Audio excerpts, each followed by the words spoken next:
આપણી આસપાસ જે વ્યવસાયકાર જોવા મળે છે તેમાંના એક વ્યવસાયકારની આજે આપણે મુલાકાતે આવ્યા છીએ, જેઓ માટીકામ સાથે સંકળાયેલા છે.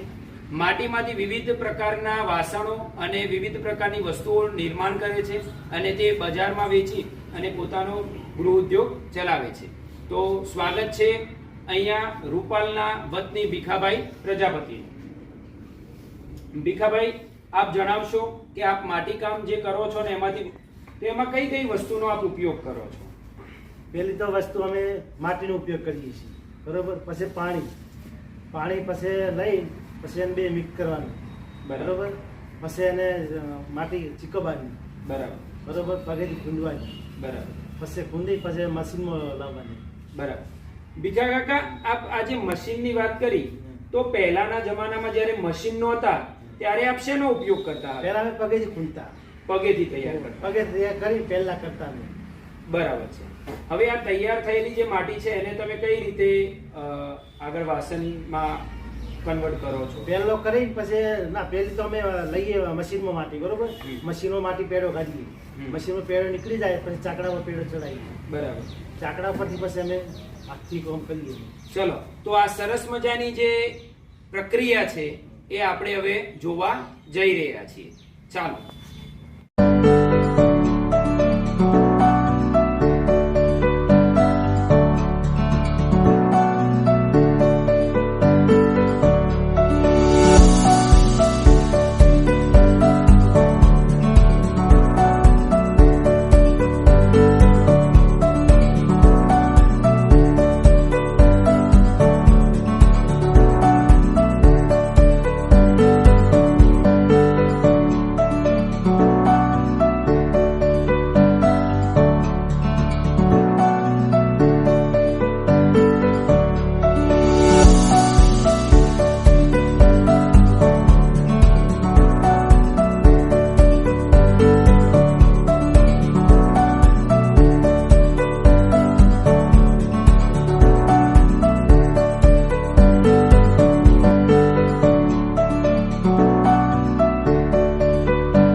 ખરેખર ભીખા કાકા આપણી સાથે ને આપણા પરિવારને મળીને ખૂબ આનંદ થયો કે આપ ઉચ્ચ વ્યવસાય કરો છો અને સારો એવો ગૃહ ઉદ્યોગ ચલાવી રહ્યા છો અને લોકોને આપ મદદરૂપ થઈ રહ્યા છો.